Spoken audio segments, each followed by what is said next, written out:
Aaromaley, Kishan Das, Arshad Khan, சிவத்மிகா, VTV Ganesh இவங்க காம்போல release ஆயிருக்க ஒரு படங்க. இந்த படத்த டைரக்டர் சாரங்க தியாகு அப்படின்ற ஒரு டைரக்ட் பண்ணியிருக்காரு.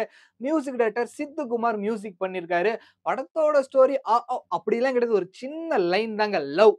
லவ்வ நாம தேடி போகக்கூடாது. லவ் நம்மள தேடி வரணும் அப்படின்றது தான் இந்த படத்தோட ஒரு ஒன் லைன் ஸ்டோரி.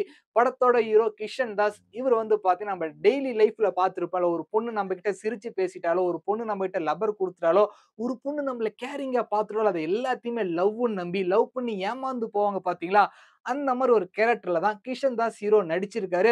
சினிமால வர மாரி நாமளும் லவ் பண்ணணும்னு உருகி, உருகி லவ் பண்ணுவாரு. ஏமாந்து போயிடுவாரு. இன்னொரு பக்கம் லவ்வே புடிக்காத ஒரு பொண்ணு, கிட்டத்தட்ட ஒரு கல் நெஞ்சக்காரின்னு சொல்லலாங்க. அந்த மாரி இருக்க ஒரு கேரக்டர் சிவத்மிகா.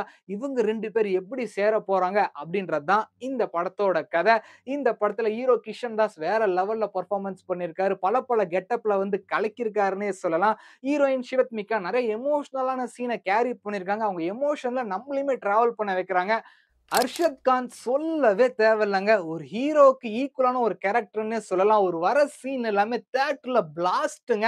செம்ம காமெடியா இருக்கு. அவர் விளாக்ல எப்படி கலக்குவாரோ, அதே மாரி படத்துல பட்டைய கிளப்பியிருக்காருங்க. அது செகண்ட் ஹாஃப்ல கொஞ்சம் லேக் ஆகுறப்ப இவரு காமெடி தான் வந்து பார்த்தீங்கன்னா, செகண்ட் ஹாஃப்ப ஃபுல்ஃபில் பண்ணுது. விடிவி கணேஷ் அவருக்கு குடுக்கப்பட்ட ரோல பயங்கரமா பெர்ஃபார்மன்ஸ் பண்ணியிருக்காரு. 3 பேரோட காம்போவுமே தியேட்டர்ல பார்க்கறப்ப சூப்பராவே இருக்குங்க. ஃபர்ஸ்ட் ஹாஃப் போற ஸ்பீடே தெரியாது. பயங்கர ஸ்பீடா போயிடும். செம்ம ஃபன்னா இருக்கும். செகண்ட் ஹாஃப் ஸ்டார்ட் பண்ணி கொஞ்ச நேரத்துல அங்கங்க சின்ன லேக் இருந்தாலுமே, மேட்ரிமோனி அப்படின்ற கான்செப்ட்ட வச்சு பயங்கரமா ஸ்கிரீன் பிளே ரைட் பண்ணியிருப்பாரு டைரக்டர் சாரங். இது மட்டும் இல்லாம விக்கல்ஸ் விக்ரம் அவருமே இந்த படத்துல நடிச்சிருக்காரு. அவருக்கு குடுக்கப்பட்ட வேலைய பிசுறே இல்லாம பண்ணி முடிச்சுட்டாரு. கிஷன் தாஸ் இவருக்கு அப்பா, அம்மாவா நடிச்சிருக்க 2 பேருமே அவங்களுக்கு குடுத்த வேலைய டீசென்ட்டா பண்ணியிருக்காங்க. மொத்தத்துல யங்ஸ்டர்ஸ்லாம் சேர்ந்து ஒரு படம் எடுத்திருக்காங்க. கண்டிப்பா நம்ம எல்லாருமே இந்த படத்துக்கு சப்போர்ட் பண்ணணும். இந்த படத்த இந்த வாரம் நீங்க மிஸ் பண்ணாம தியேட்டர்ல பார்த்துருங்க. கண்டிப்பா இந்த படம் பார்த்தீங்கன்னா உங்களுக்கு பிடிக்கும். 2கே கிட்ஸா இருந்தா சூப்பரா இந்த படத்த நீங்க செலிப்ரேட் பண்ணுவீங்க. மியூசிக் டைரக்டர் சித்துக்குமார் சாங்ஸ்லாம் சூப்பரா கம்போஸ் பண்ணியிருக்காருங்க. தியேட்டர்ல விஷுவலோட பார்க்கறப்போ ரொம்ப சூப்பராவே வந்திருக்கு.